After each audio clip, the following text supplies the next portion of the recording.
friends, it's Karla here with Creative Scrapbooker Magazine. I hope you're having an awesome day.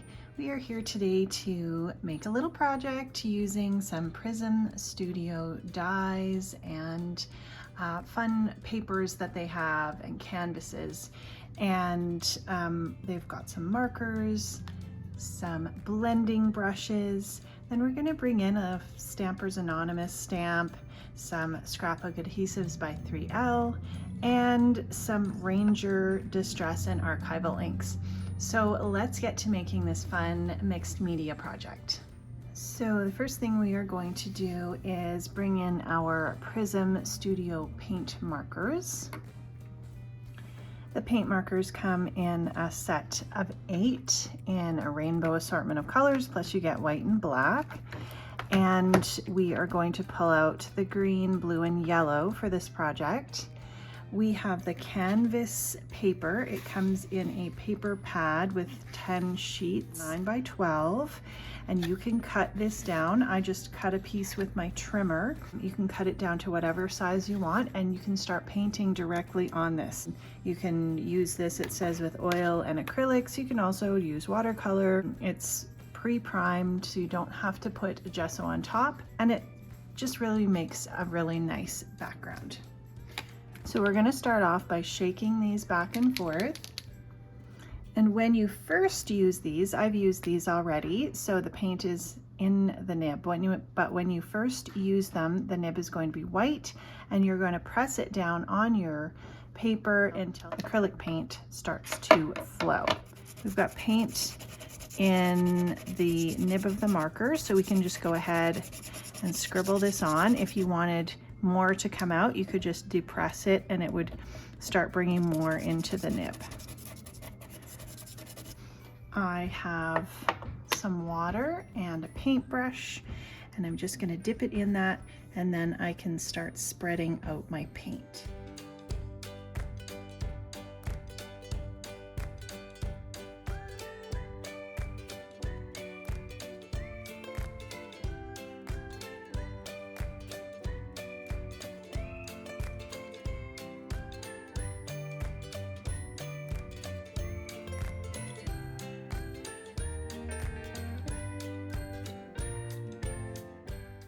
So we want to add a little bit more yellow right now. So what I'm going to do is dry this first so that we can layer our colors. If we kept adding yellow over top, it's going to keep blending into the colors that are there.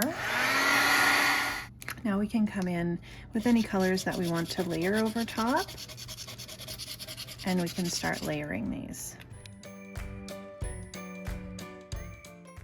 And I think that's good. That will be our background. Our background is all dry, and we are going to bring in the Stampers Anonymous Tim Holtz Bubbles stamp. This is a really great background stamp. So we'll pull it off of there. I want this to stick down to my paper, so I'm just going to put some of the repositionable Scrapbook Adhesives by 3L Easy Dots. So this just puts a little bit of adhesive on the back. It's not going to give me a whole lot of stick, but just enough to hold it down.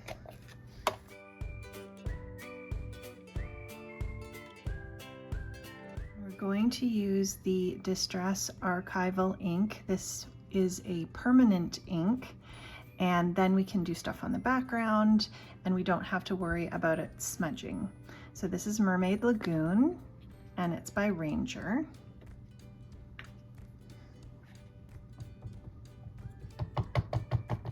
We have this really great pattern on our background, and that is going to be permanent.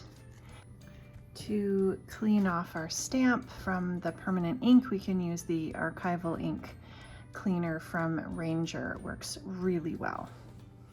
Now that we have our background all done, we're going to add some more details through this Stampers Anonymous stencil. The number is 174 if you're looking for it in the store. And we can just place this on, and then we'll start adding some colors. Now, Distress Oxides are a bit more opaque than Distress ink. So if we were to put ink on there, it is translucent, so it would show a bit, but because we have color under here, we want it to be a little more vibrant.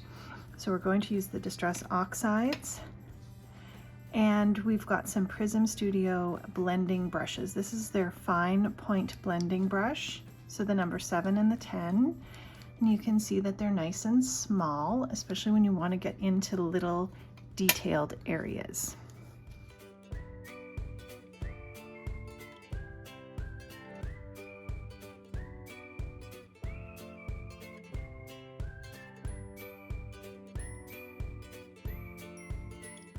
So here's our leaves in the background, and add in our pink dots.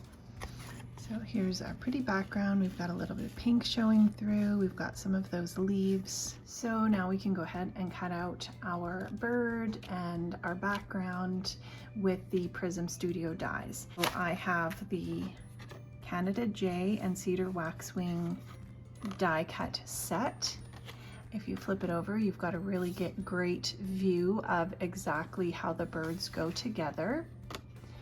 And the colors that I have cut out of these are Camellia is the off-white color. We've got Azalea, that's that pretty pink. And then we also have Rose Gold in the glitter cardstock. And here's a look at the pieces we're going to use to cut this out. So the wing, this bird here, we've got the head, and we've got an eye, this little piece here that's going to go over the eye, and then we have the leg and the beak. So this here is going to this bird. And we're also going to use the nested stitched ovals, and we're going to die cut our canvas. It is thin enough so that we can go ahead and die cut that easily. We're going to use the second one in. It's a really nice set of nesting dies to have, and I will go ahead and die cut that. So here's our die cut piece. You can see even the little stitching lines show up around the edge, which is really beautiful. So it would be really nice to cut various shapes out. You could do all kinds of things with your cards. I've also die cut out a panel for the base of our card with the nested stitched rectangles. Here's a look at that really nice fine stitching line around the edge. We are going to add a little bit of color around our bird. So we've got the Distress ink in Kitsch Flamingo from Ranger. And this is the Prism Studio blending brush. So we'll add just a little bit of pink color right around this bird's head. We don't need a lot. And then we can go into our Lumberjack Plaid Distress ink right under where the wing is going to be. I want a little bit of red. So I'm going to add that red right here.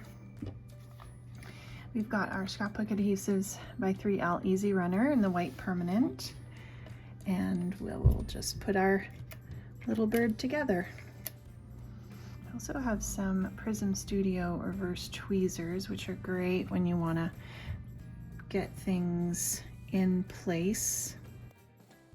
And we're going to add some of the Scrapbook Adhesives by 3L thin foam squares. So you can see these have a really thin dimension. They're about half the size of the regular foam squares, and these are really great for adding some dimension but keeping it a little bit lower profile than if you were adding a full foam square.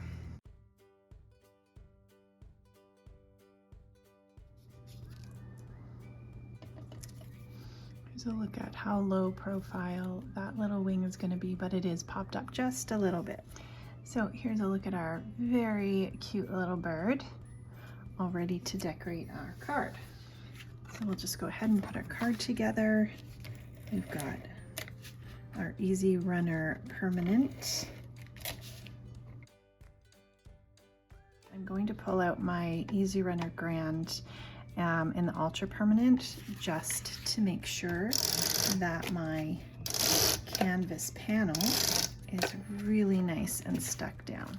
Well, I've stamped on a little birdie told me, and that's from the Stampers Anonymous Tim Holtz Crazy Talk collection.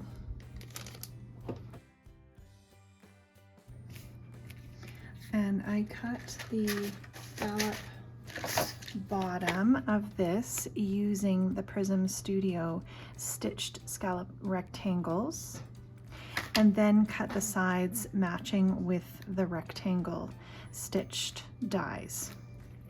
I have a little piece of green glitter paper that is cut with the Emerald Prism Studio glitter cardstock. Then we've got our little bird. We are going to use some more of those thin foam dots.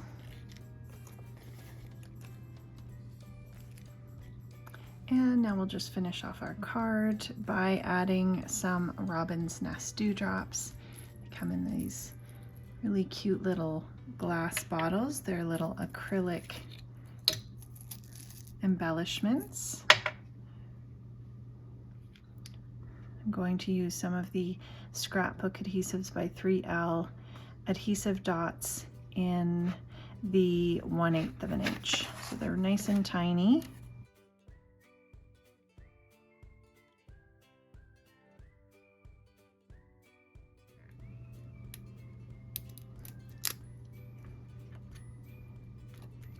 So here's a look at our finished card. We've got our little dewdrops on there. We've got some shimmer with that Prism Studio glitter paper, and a really fun background that we made using those paint markers. Thank you so much for stopping by. I hope you have a wonderful creative day.